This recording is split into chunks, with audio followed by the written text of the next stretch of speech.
Hi, welcome to SBR Videos. I'm Peter Loshak. We are previewing the main card of UFC 194, stacked card, and we're going to look at everything from a betting perspective with Nick Kalikas from MMAOddsBreaker.com. Nick Kalikas, of course, opens these lines and consults for numerous high-profile sports folks. We're going to start with Jose Aldo and Conor McGregor. Nick Kalikas. I mean, first let's start with the odds of this one, right? Jose Aldo ranked the #1 pound-for-pound MMA fighter in the world, and yet currently an underdog at 5 dimes. McGregor -125, Aldo +105. McGregor clearly the tooth-for-tooth #1 MMA talker in the world, and obviously a great fighter. Should he really be a favorite here, though, Nick Kalikas? Well, you know what? The amount of money that gets poured into Conor McGregor and on fight day from the European community, the bettors, their supporters, everything is ridiculous. So in that regard, yes, he should be, because even though you're seeing the line at 125 now, it's not going to stay there. I'm expecting more action to come in on him as well, and the line will probably climb back up some. Wow, so you'll really see Aldo as a bigger dog.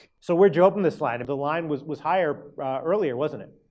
Yes, it was. I opened it actually -180 this go around, and the comeback was around +150 for Jose Aldo. And it has since been bet down, but at first it was kind of bet up a little bit, bet down, up and down it went. Now, as far as money coming in, it's all been coming in towards Aldo, of course, as we get a little bit closer to fight day.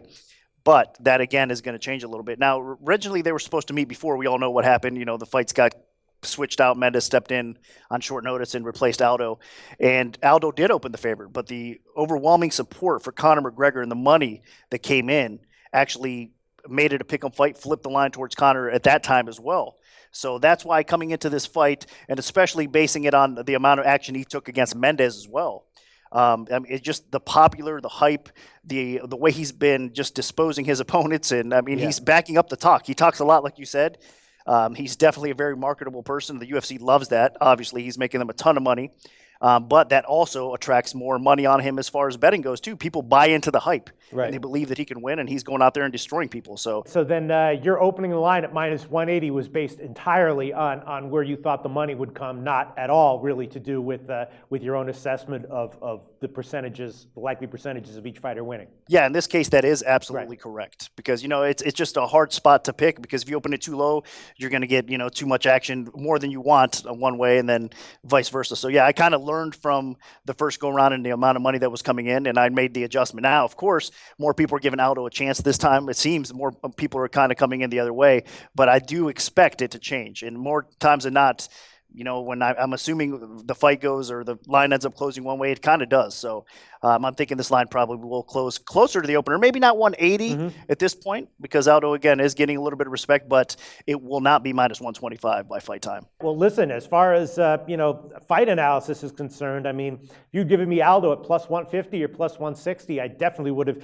taken that. At -125 for McGregor, +105 for Aldo, I'm not exactly sure, but, you know, I mean, McGregor is obviously an awesome fighter, but we saw against Mendes that he's kind of like, you know, he's tough, he's got a great chin, but he's kind of like willing to get hit in exchange for being able to hit someone, and it just doesn't seem like that's going to be a good strategy against Aldo. He's got great takedown defense. He has sort of like a low risk, high reward striking style, and you know, I feel like even at the current lines, my sense is that Aldo would still be the side of value. Would you disagree with that, Nick? No, I do agree. I mean, Aldo has proven time and time again. I mean, he's cleared out the whole division for a reason. He's fought the best there is to fight, and the guy's phenomenal. I mean, top pound-for-pound fighter for a reason. It's not hype behind Aldo. I mean, he's gone out there and he's done it. Now, of course, McGregor, I mean, his impressive win over Mendes. I was actually on Mendes in that fight because I thought to myself, this is the biggest test. Even though Mendes was taking that fight on short notice, this is the fight that McGregor is going to have to prove himself on. Is he going to be able to stuff the takedowns?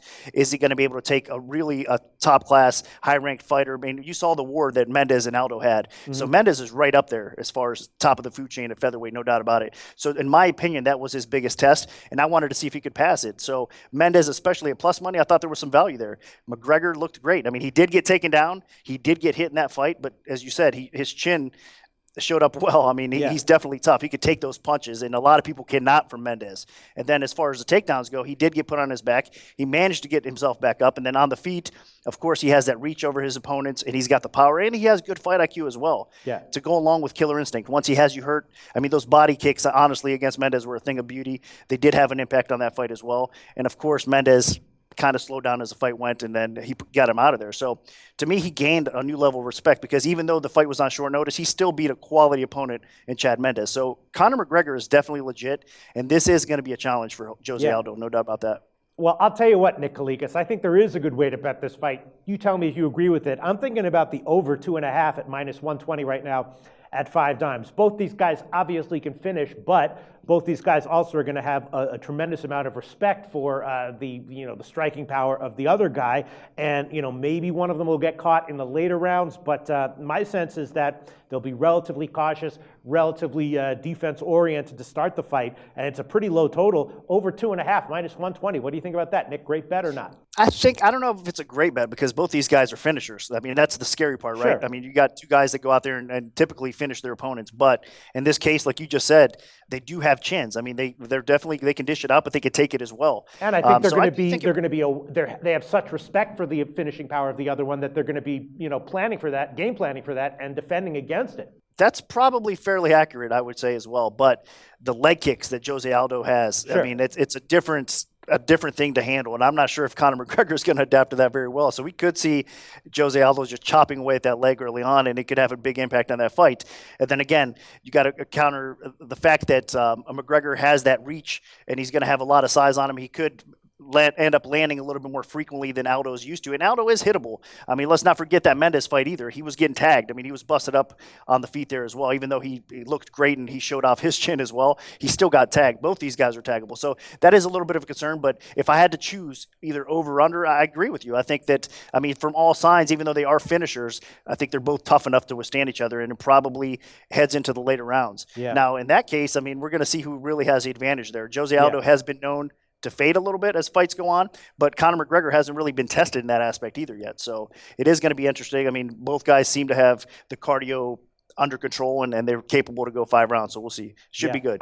Well, I think that over 2.5 rounds at just -120 might be a good bet. We'll see where it closes. So then it sounds like the books are actually going to wind up needing Aldo? Yeah, I think so. I mean, right now, even though we're getting more straight action on the dog Aldo right now, it's going to balance out a little bit more because we have a ton of parlay action already on Conor McGregor. I mean, people are out there just going nuts, throwing him in parlays as well. And we'll see some straight action coming in, especially as line drops at 125. I mean, there's a lot of people out there that are drooling and just waiting to throw down huge money on Conor McGregor as well. So he has that Irish support like we were talking about, but he also has a lot of fans in the U.S. and worldwide really believe in him and thinking that he is the next champion. And let's not forget, Jose Aldo has been on top of the world now for a long time. I mean, the guy hasn't lost in over a decade. Yeah. And that's a hard thing to do in MMA, especially at the level he's fighting at as well. Sure. So you got to think eventually it's going to happen. He's going to end up losing a fight. Look, we just saw Ronda Rousey not too long ago finally go down as well. So it could happen. I'm just not sure this is it. I mean, again, I kind of believe that the best bet of the card here would probably be, in this fight at least, would be just Jose Aldo at plus money. If you can get the guy at plus money at all, I mean, from what he's proven and the dynamic striker that he is, and let's also not forget, he does have an advantage on the ground. Jose Aldo typically doesn't go for subs on the ground, but that still is a weakness for Conor McGregor. Now, of course, he's been drilling it. He's been getting better. His defense on the ground has been getting better as well, so he's not going to be easy to sub, but I think that is a path to victory for Jose Aldo as well. I wouldn't want to stand and bang with Conor McGregor too long. I would probably try to take the fight to the ground, try to take his back, try to submit him. Awesome analysis. Nick Kalikas from MMAoddsbreaker.com basically giving the opinion that Jose Aldo, as any kind of an underdog, has some value. Obviously, as a bigger underdog, has a lot more value. I'm still leaning towards the over 2.5 rounds at -120. Nick Kalikas, thanks for your thoughts.